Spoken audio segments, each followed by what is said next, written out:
Vamos abrir então as nossas Bíblias em Salmos 123, começando pelo versículo número 1. A ti elevo meus olhos, ó tu que habitas no céu. Assim como os olhos dos servos atentam para as mãos dos seus senhores e os olhos da serva para as mãos de sua senhora, assim os nossos olhos atentam para o Senhor nosso Deus, até que tenha piedade de nós. Tenha piedade de nós, ó Senhor, tenha piedade de nós, pois estamos sobremodo fartos de desprezo. A nossa alma está extremamente farta de zombaria daqueles que estão à sua vontade e desprezo dos soberbos. Então, antes de começarmos a fazer ali sobre vamos falar assim, uma explanação sobre os 4 versículos do capítulo 23, eu vou tentar contextualizar quando o Salmo 123 foi escrito. Então, esses salmos foi escrito em uma época que a igreja de Deus era fora derrubada e maltratada. Alguns acham que foi quando os judeus estavam cativos na Babilônia, embora essa não tenha sido a única vez que sofreram hostilidade, que a igreja de Deus, ali os judeus, a hostilidade dos soberbos.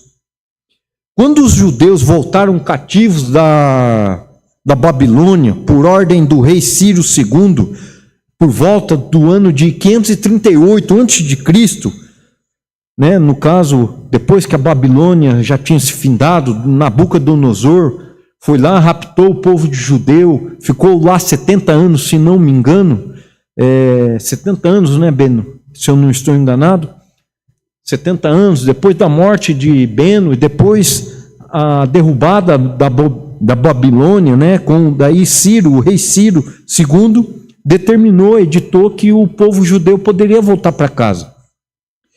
E depois desses 70 anos ali em cativeiro, o povo judeu voltando para casa, encontrou uma mescla de povos ali em Judá, né? Uma mescla de povos, os samaritanos.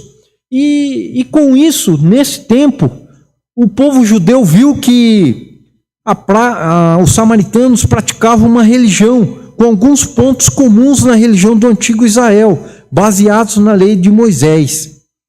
Mas, mesmo assim, não eram as mesmas crenças, vamos chamar assim, do que Deus tinha deixado para o povo judeu, mesmo sendo ali a Torá, né, ali os 5 livros pentateucos. Mas e quando o povo de Israel voltou então do cativo, ali da Babilônia, chegando ali na Judéia, né, no Judá, naquela região ali, encontrou vários povos ali morando, ou seja, as casas que eles deixaram há 70 anos atrás estavam já habitados por outros povos estranhos, E nisso, quando o povo judeu chegou ali, e queria já, né, porque podia voltar para casa, mas não era a mesma coisa. Por quê? Já tinha perdido a sua casa? 70 anos, pensam que não, mas como que fala? A gente está aqui em cima, a gente fica meio nervoso, então umas palavras básicas somem da cabeça, né? Então, para quem não é acostumado, a gente fica meio nervoso, né, Bena? Mas ali, geração, essa é a palavra. Então, 70 anos é uma geração. Então, já passou ali uma geração, então é tudo diferente.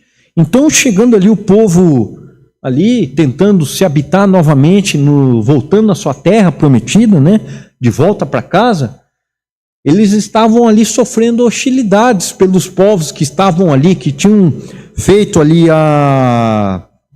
habitado a região. Então, o cativeiro em Babilônia, o regresso do povo judeu à terra de Judá, foram entendidos como um dos grandes atos centrais do drama da relação entre Deus de Israel e o seu povo arrependido em parte, o povo judeu. O caso do rei de Judá foi muito diferente foi muito diferente do destino das 10 tribos que formavam o reino de Israel setentrional. Tal como o antigo Israel tinha sido predestinado como povo para serem libertos da escravatura do Egito, agora os judeus estavam predestinados a serem punidos por Deus, usando o Império Babilônico. E mais uma vez foram libertos pela graça de Deus. Então, o Salmo 123 foi escrito nessa época de tormento. Por quê? Porque Deus estava lidando com o povo de Israel, lidando com o pecado do povo, a incredulidade. Ali todos sabem do tempo que ficou ali rodando entre Egito até a terra prometida. E mais uma vez Deus usou Nabucodonosor para raptar os cativos e levar por 70 anos. Então, só para tentar explicar ali como que foi escrito o Salmo 123. Aí também podemos falar sobre os salmos romagem, ou seja, salmos dos peregrinos. Então, o Salmo 123 faz parte, por se trata desde o 120, do Salmo 120 aos Salmos 134. Esses salmos refletem uma variedade de sentimentos e experiências que os peregrinos enfrentavam em suas viagens, o povo judeu. As emoções incluem ansiedade, medo e dúvidas que são esperadas ao enfrentar os desafios e perigos do caminho. No entanto, também as expressões de alegria, confiança e exaltação em Deus, mostrando a fé e a esperança que os peregrinos tinham na providência divina, mesmo em tempos difíceis até a Jerusalém, em que os judeus iam visitar naquele tempo. Durante esse período eles cantavam, inclusive, o Salmo 123. Então, quando tinha o povo ali, né? O povo tinha que ir visitar o tabernáculo, quando lá Moisés fazia, existiam esses salmos romagem, ou seja, o salmo dos peregrinos, que eram os judeus voltando até a Israel. Eu não sei se é Israel, o Beno pode me corrigir, até Israel ou até o tabernáculo, né, Beno, que eles faziam essa visita e essas peregrinações. Então foi escrito mais ou menos esses salmos, cantando a dificuldade e a experiência, tá? Então, só para contextualizar para os irmãos. E os Salmos 123, que eles cantavam, né? Então, especificamente, o Salmo 123 trata de como devemos passar pela hostilidade do mundo. Ou seja, quando hoje muitos jovens cristãos sofrem hostilidades na faculdade, nas universidades. Um exemplo, o professor é ateu, um professor é ateu, conhece um aluno que é convertido a Cristo Jesus, ele pega no pé do aluno. Eu estou dando um exemplo, mas existem várias outras hostilidades, né? Opressão, no caso. Pega no pé do aluno mas tem certeza que o teu Deus é capaz disso? O teu Deus é capaz disso? Eu estou pegando no pé bastante do Beno, mas Beno, desculpa, mas é que eu conversei com o Beno esses dias e a gente estava conversando. Quando o Beno fazia uma universidade de história, quando eu fiz também era assim, mas o professor que é ateu, o professor que não crê em Cristo Jesus como seu único centro salvador, ele pega nos pés dos alunos, né? Por quê? Não crê que Cristo Jesus é o suficiente, é o único que pode nos salvar e nos dar a vida eterna. Então, os alunos que são cristãos sofrem isso. Também, as pessoas que trabalham no trabalho, os colegas de trabalho falam assim, lá vem o crente, lá vem um crentinho. Então, e também as hostilidades que a gente pode passar durante a vida entre familiares, ou qualquer situação. Então é nesse sentido que eu quero falar. E também, antes de entrarmos no mérito ali do Salmo 123, eu falo da hostilidade que o povo sofre. No caso, o povo judeu sofreu ali em Jerusalém, de volta para casa. Ou você no seu trabalho, no caso, por ser a perseguição, vamos chamar assim.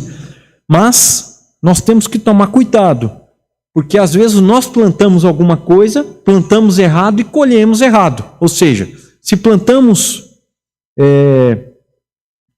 maldade, nós vamos colher maldade. Se plantamos felicidade, nós vamos colher felicidade. Então, nós temos que só separar bem isso. Os irmãos vão entender no final por que eu estou falando isso. Então, especificamente a hostilidade, a perseguição que o povo sofria, que o povo de Deus, tanto ali em Judá, como hoje, ele sofre.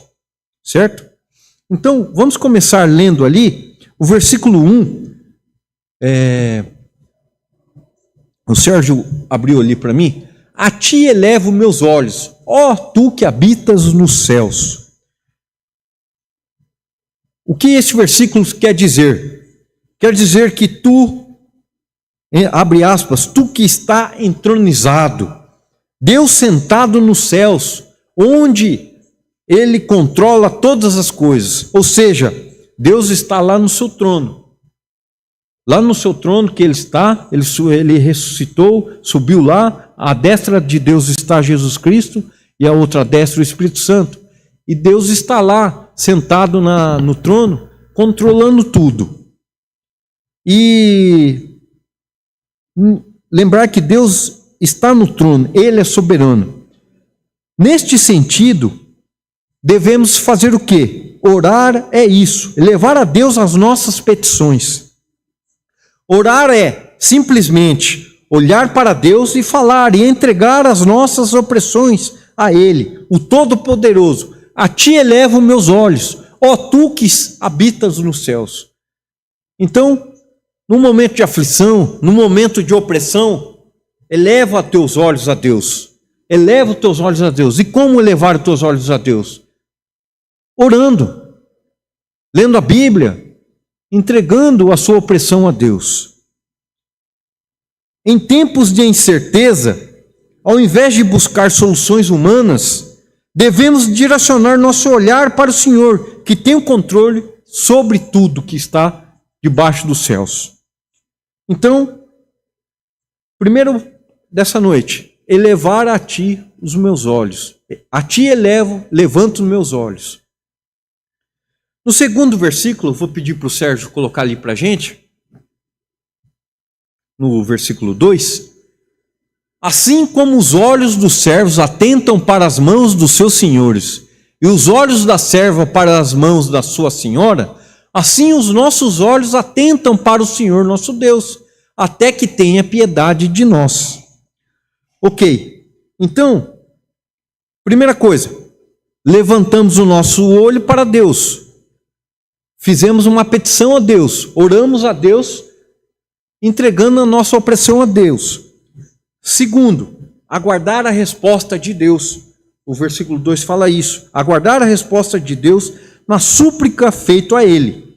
Antigamente, lá no Antigo Oriente, para tentar explanar um pouco o versículo 2, era muito comum que senhores e senhoras terem servos. Então o senhor patriarca sentado ali à mesa e os seus servos em volta, então os servos ficavam à espera de sinais ou gestos dos patrões para servir à mesa com comida ou tarefa a serem realizada.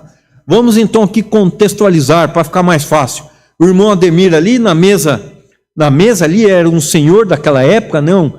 Um senhor muito rico naquela época, e ele sentado ali, o patriarca, né? Os seus filhos, o Lincoln, a sua filha, assentada ali à volta, a sua mulher, a dona Vera ali sentada, e os servos ali olhando. Mas os servos olhando para a mão do irmão Ademir, prestando atenção nos gestos dele. Ou seja, fazendo assim com a mão, pode servir a mesa. Aí os servos vinham e serviam a mesa. Aí o irmão Ademir, ali o patriarca da família, ele fazia com a mão assim, podem retirar então a comida da mesa. Ou seja, os servos conheciam o patrão, ou seja, o seu senhor. Mas o que o servo ficava olhando? Ficava aguardando a ordem do patrão. Então o servo ficava olhando a mão do seu Ademir para poder servir ou retirar a mesa. Um exemplo, fora outras diretrizes que os senhores davam. Mas então, aonde que eu quero chegar aqui? Primeiro, devemos olhar a Deus, orar a Deus, levar os olhos a Ti e depois aguardar a resposta de Deus, igual o servo aguarda o seu Senhor. Então, nós devemos ser igual o servo.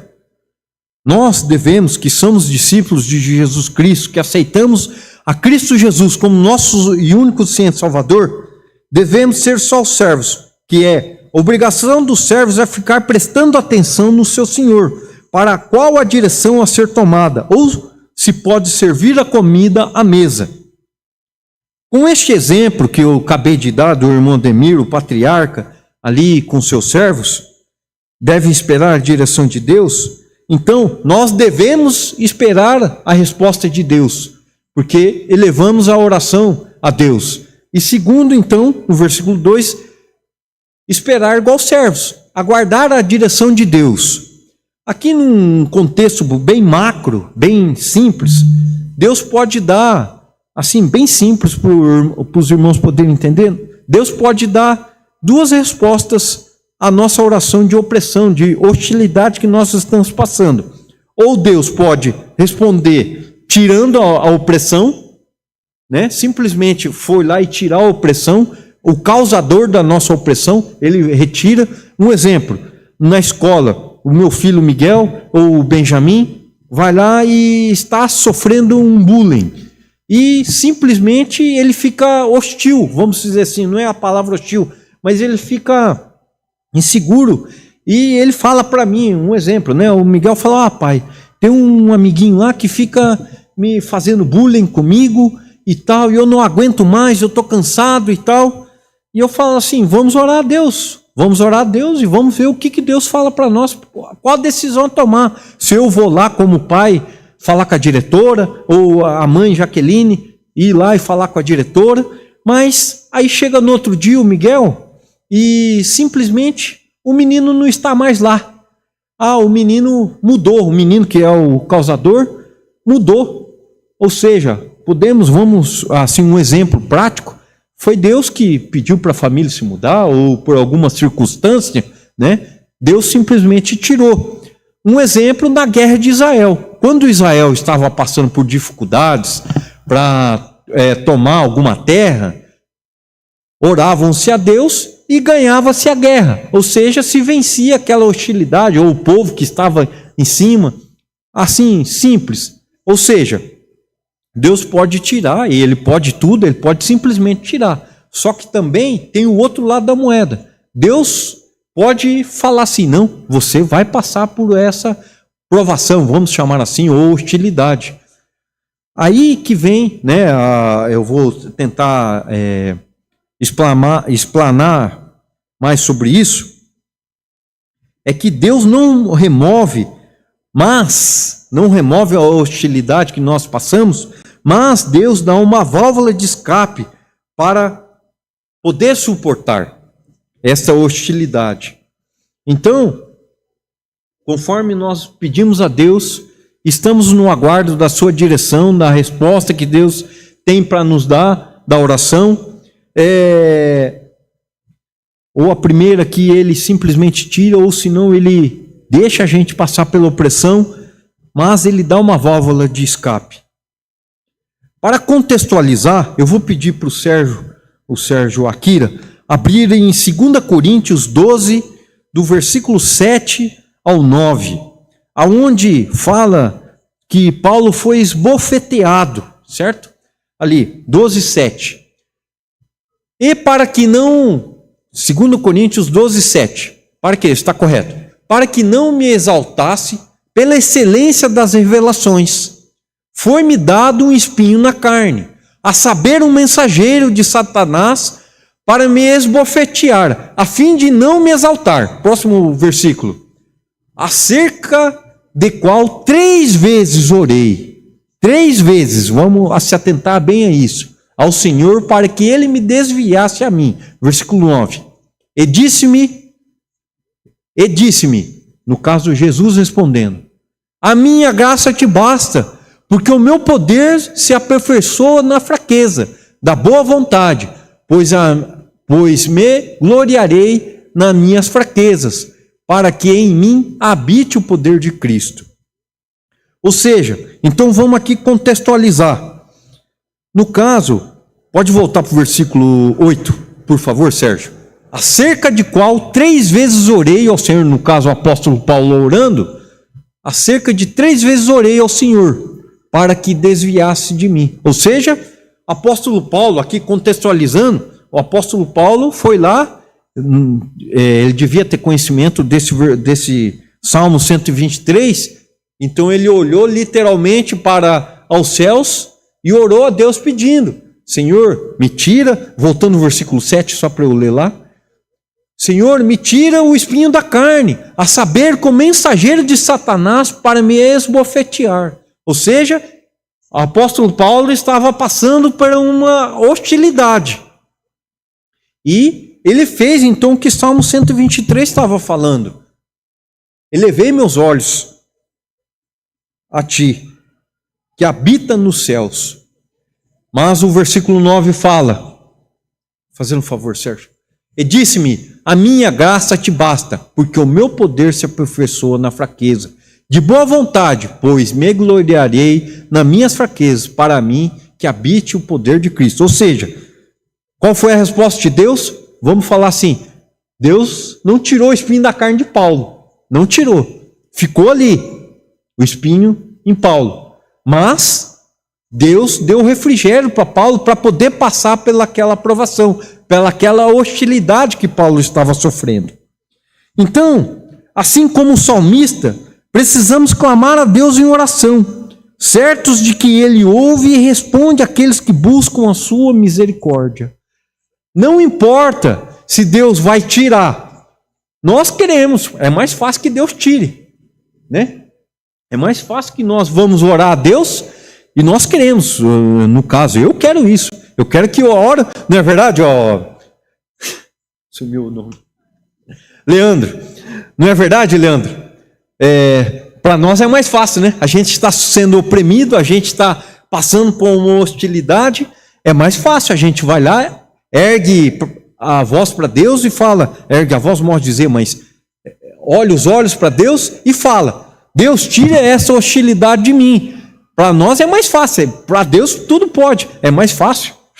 Tira de cá, eu estou tranquilo, eu estou aqui refrigerado. Para mim não é mais fácil, não é verdade, Leandro? Tá tudo certinho, né? É mais fácil, mas não. Deus às vezes manda essa hostilidade para podermos ser provados, para refinar. Igual, eu não sei se eu vou usar o exemplo certo, mas se eu usar errado, os irmãos me perdoem. Mas quando o oleiro, hoje não tem mais isso, mas quando, já sei, vou usar o exemplo do Leandro, vou pegar o Leandro agora, já pegou o irmão Ademir, o irmão Benigno, vou pegar o Leandro agora. Leandro, quando você está fazendo um portão, mais ou menos pelo que eu entendo de ferragem assim, você tem que soldar.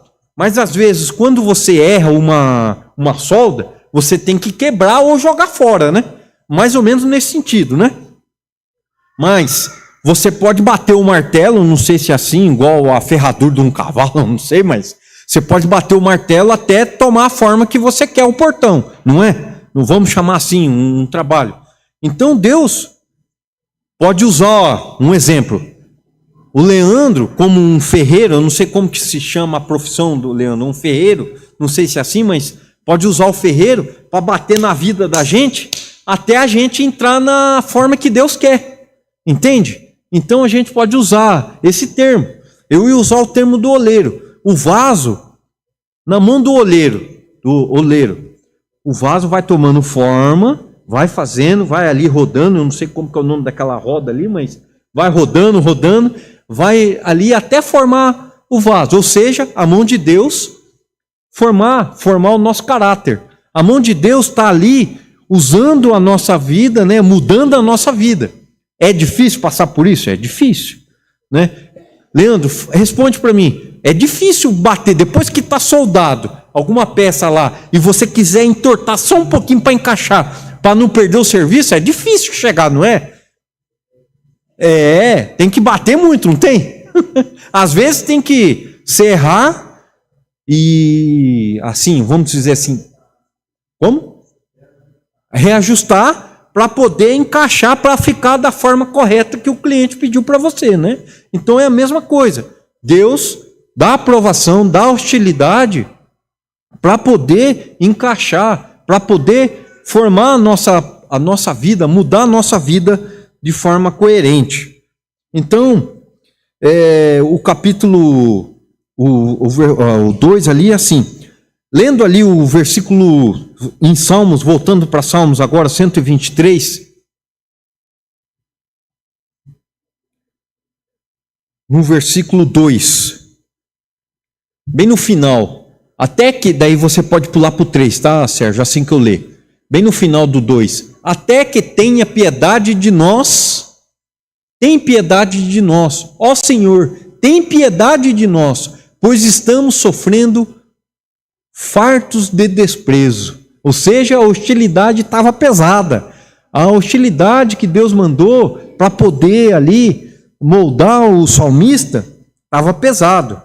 Então, contextualizando um pouco aqui, a piedade quer dizer que até que tenha misericórdia de nós. Ou seja, a mesma palavra do versículo 3, piedade, ele aparece 3 vezes.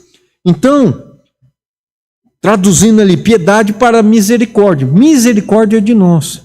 Igual o irmão Beno falou hoje de manhã, não é fácil me amar. Você acha que a Jaqueline, é fácil a Jaqueline me amar? A Jaqueline vai direto para o céu, abre aspas aqui, brincadeira, porque não é fácil, eu não sou uma pessoa fácil.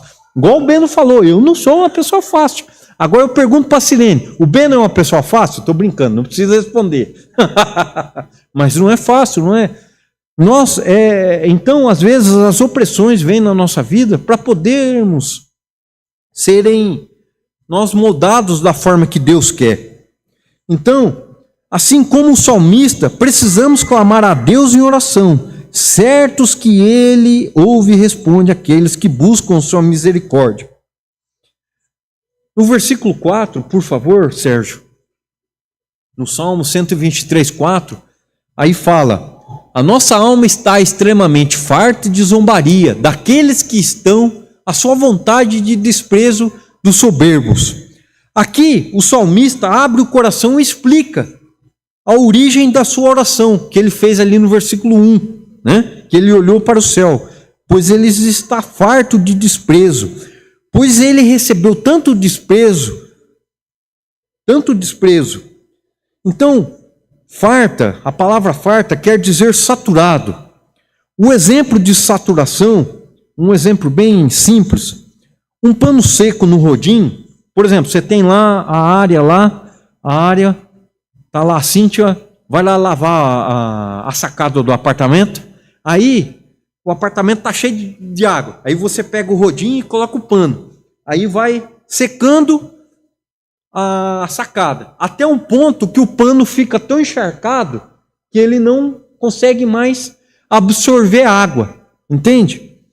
Então a saturação seria isso, o pano está saturado. Um exemplo que o irmão Benigno deu hoje de manhã é o funcionário, que o funcionário vai lá, coloca tudo para si, eu sei resolver isso, eu sei resolver aquilo, porque o funcionário não sabe falar não, entre aspas, vamos dizer assim.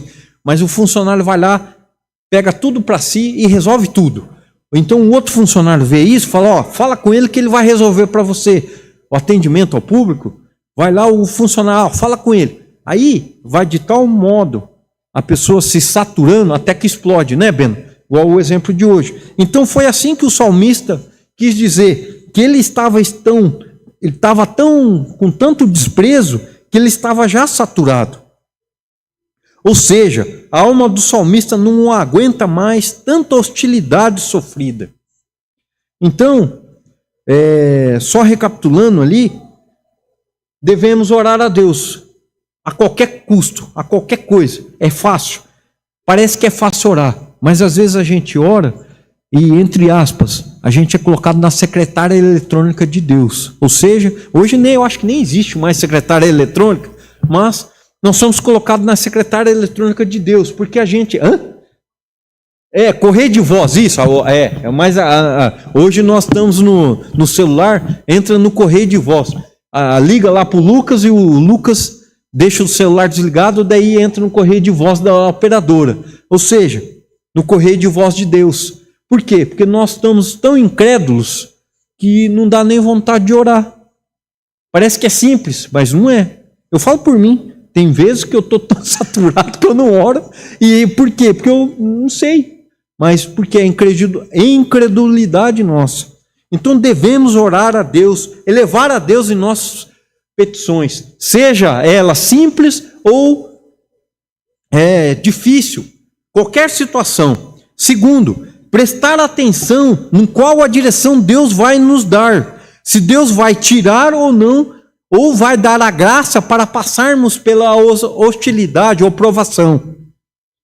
Antes que decidimos que devemos aplicar os Salmos 123 na nossa vida, igual eu falei, por qual eu vou orar, por qual sofrimento estou passando e esperar a direção de Deus, nós devemos fazer o seguinte pensamento. Devemos verificar se não estamos do outro lado. Aí fica a pergunta, mas qual é o lado da hostilidade? Será que eu não sou o causador? Vamos pegar, por exemplo, será que eu não sou o causador da hostilidade ou opressão, ou o bullying, vamos dizer assim, que eu estou causando por irmão Beno? Então tem que ver isso. Não é simplesmente orar e falar que eu estou sendo hostil, mas será que eu não sou algum causador de hostilidade para uma outra pessoa? Porque é fácil, né? A gente sempre quer ser assim, eu sou vítima, eu sou a vítima, eu sou o coitadinho, né? Eu sou... E esquecemos de olhar para o outro lado. Será que nós não somos hostil com as outras pessoas? Igual o irmão Beno falou, tu me amas? Será que eu amo o próximo? Eu só quero receber. Pelo menos eu sou assim, eu só quero receber, é um erro meu. Eu só quero receber. Eu quero ficar igual o passarinho no ninho, e a mãe vai lá e leva a comida. Eu quero ficar só assim, com a boquinha aberta, ali sentado no sofá, tomando a Coca-Cola e só recebendo a palavra de Deus, vamos dizer assim, sentado ali, escutando a palavra de Deus, mas eu não quero ser uma bênção para outra pessoa. Eu não quero amar o próximo, né? Eu só quero julgar, igual o irmão Demir falou na quarta, que para mim que ligou bastante as 3 palavras que foram ditas durante essa semana que o pastor está viajando. Eu quero só julgar e eu não quero amar o próximo. Então, é complicado. E eu só quero receber a palavra de Deus, eu só quero ser a vítima, eu só quero levar meus olhos para Deus e falar, Deus, eu estou sofrendo. Mas será que eu não sou o causador do sofrimento do próximo? Então, é só isso mesmo, antes de nós aplicarmos o Salmo 123. Então, antes de aplicarmos, nós devemos fazer essa pergunta. Depois de ter feito isso, aí sim, de ter feito essa validação, se nós não somos o causador da aflição, se nós não plantamos a nossa aflição que estamos passando hoje, aí sim, vamos fazer a aplicação do Salmo 123 na nossa vida. Vamos orar a Deus. E devemos lembrar que somos peregrinos nessa terra. Sempre seremos hostilizados. Lembrar que Jesus Cristo foi o mais hostilizado pelo mundo do que ninguém na terra. Lembrar que Jesus, quando ele veio na terra, dos seus 33 anos do ministério, dos últimos 3 anos, 3 anos e meio, mesmo, dos últimos 3 anos e meio do seu ministério aqui na terra, eu lhe pergunto, os seus familiares, tios, irmãos de José, irmãos de Maria, vários não acreditavam que ele era Jesus Cristo, que ele era o Filho de Deus. Ninguém. Isso é uma hostilização. Hostilidade, isso é. Você pensa que não, mas familiares falam, olha lá vem um crentinho, lá vem, o crentinho vai lá na igreja, o crentinho não sei o quê, é uma hostilidade. E pensa que Jesus não passou por isso? Jesus passou por isso. autoridades daquela época não acreditavam que Jesus era o Filho de Deus. E até hoje o seu povo escolhido, que o povo de Israel, muitos não creem que Jesus Cristo veio, que era o Messias que eles esperavam. Muitos judeus esperam hoje ainda o Messias vir. Então isso é uma hostilidade. Então, nós temos que olhar para a vida de Cristo. A vida de Cristo, ninguém mais foi hostilizado do que ele, ninguém mais pode ser. Então, às vezes, a nossa hostilidade, opressão que estamos passando, não chega nem 1% do que Jesus passou. No caso, Jesus Cristo, ele foi oprimido de forma injusta. Por que ele foi oprimido de forma injusta? Até que no final ele foi entregue às autoridades injustamente. Ele foi entregue injustamente e finalmente morto. E então Jesus, aplicando o Salmo 123 lá na cruz, ele orava pelos seus perseguidores, ele se entregava e ele aguardava a resposta de Deus. Ele aguardava a resposta de Deus. Jesus disse, eu estou cansado, minha alma está farta. Igual o que o salmista falava lá no Salmo 123. Minha alma está farta. Jesus pediu 3 vezes de que se afastasse então este cálice, no momento lá, da opressão que ele estava sendo passado.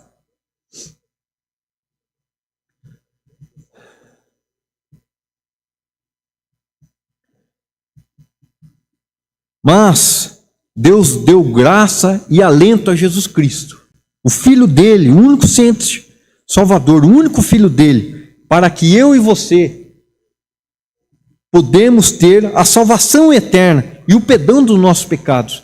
Quem deveria ter morrido naquela cruz? Era eu, era você, era todos nós. Ou seja, Jesus foi oprimido. Por quê? Por causa de nós, por causa de mim. Eu sou o primeiro nessa lista aqui. Por causa de mim, de você, de nós. Então, se nós somos discípulos de Jesus, é assim que devemos passar pela hostilidade.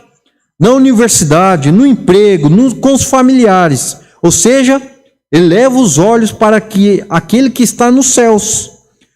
Eu aguardo a direção de Deus em misericórdia. Ore pelos seus inimigos. Ore pelas pessoas e peça a Deus para que esta hostilidade que você vai ou está passando nessa noite, deve estar passando, sirva-se para glorificar a Deus, para que você possa crescer e aprender a depender de Deus. 2 Coríntios 12, 9. 2 Coríntios 12, 9, somente para ler lá o que Paulo passou. E disse, a minha graça te basta, porque o meu poder se aperfeiçoa na fraqueza. De boa vontade, pois me gloriarei nas minhas fraquezas, para que em mim habite o poder de Cristo. Ou seja, Paulo estava passando pela aflição, mas quem foi glorificado? Foi Deus. Mas Deus deu refrigério para Paulo, entre aspas, a válvula de escape, para que Paulo pudesse passar pela aflição. Então, Deus é um Deus completo. Ele escuta, ele é misericordioso e ainda ele te dá a válvula de escape. Claro, não é fácil passar pela provação. Não é fácil. Leandro, é fácil bater, ajustar o portão? Não é fácil. É difícil, não é? Você perde lá pelo menos, vamos falar em tempo, um portão que era para fazer 4 horas. Se você errar, você perde 1 hora consertando, não perde? Se não mais. É a mesma coisa. Mas Deus lhe dá a válvula de escape para você passar. Às vezes a gente não aguenta passar aquela opressão ou aquela aprovação, mas Deus nos dá a capacidade de superar. Por quê? Qual é o propósito de Deus? De nos moldar para que Jesus Cristo seja glorificado. Não para a nossa glória, mas para a glória de Deus. Lembre, Jesus Cristo morreu na cruz, por mim e por você. Jesus Cristo não merecia a morte. Quem merecia a morte era nós, porque nós somos pecadores. Mas ele morreu por amor a nós e pagou com seu sangue os nossos pecados. E ao terceiro dia, ele ressuscitou, nos dando a graça de sermos salvos. Ou seja, ele é um Deus completo. É um Deus, ele foi lá, ele escutou nossas orações, ele perdoou nossos pecados, ele pagou com o sangue dele o meu pecado, o teu pecado, o nosso pecado da raça humana. E ao terceiro dia ressuscitou, nos dando a graça de um dia nós irmos para Jerusalém, a Jerusalém celestial. Então que sempre devemos lembrar que somos peregrinos aqui na terra e que em breve iremos para Jerusalém celestial e que neste mundo sejamos o sal e a luz, a diferença para as outras pessoas. Aí eu volto para aquilo que o Beno falou. Amar o próximo, seja de forma... É difícil amar o próximo? É difícil. Eu não vou falar. Eu estava conversando com o Beno hoje de manhã. É difícil. Às vezes passamos por situações que o causador, vamos dizer assim, ou eu sou o causador, mas é difícil amar o nosso inimigo. É difícil de amar. Quando nós amamos uma pessoa, é fácil, né? Não é verdade? É fácil amar o próximo. Quando a pessoa não como é que fala? O pé de Aquiles, não sei se é assim que fala, mas não pega no nosso pé, é fácil, né? Ou seja, o Lucas é fácil amar a dona Cristina, né? Que é a sogrinha do coração, é fácil de amar, mas é fácil. Mas é nesse sentido. Quando a pessoa é um Aquiles no nosso pé, é uma pessoa que pega no nosso pé, é difícil amar. Então, que nessa noite nós possamos aprender. É difícil? É difícil. Eu falo por mim, é difícil. Tem situações que até hoje eu não consegui ainda superar, vamos dizer assim, mas eu oro a Deus pelas pessoas que me oprimiram, pelas pessoas que eu amo, pelas pessoas que fizeram mal para mim ou que fizeram bem para mim. Eu oro, mas que é fácil orar? Não é. Não é fácil. Não é? E qualquer pessoa, eu falo por mim, não é fácil. É fácil orar, Beno, para uma pessoa, para o seu inimigo? Não é. Quando a pessoa te ama, é fácil orar, mas não é. Então que essa noite, nós possamos lembrar disso, que Jesus Cristo foi a pessoa que mais passou por opressão nessa terra. E ele nos deixou o Salmo 123 como exemplo a ser seguido, que devemos olhar a Deus, olhar para as alturas. Segundo, esperar que Ele vai responder. Ele vai tirar simplesmente, ou senão Ele vai fazer a gente passar pela aprovação, mas Ele vai dar a válvula de escape.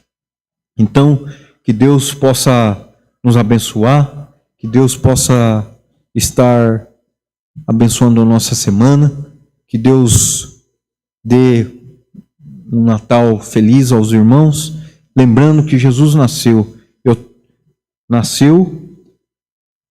ficou adulto, morreu nos nossos pecados, foi crucificado na cruz, derramou seu sangue, e ao terceiro dia ressuscitou, nos dando a graça e a vida eterna.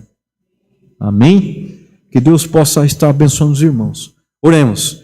Senhor nosso Deus, muito obrigado pelo que o Senhor tem feito em nossas vidas. Mais uma vez, Senhor, obrigado porque o Senhor morreu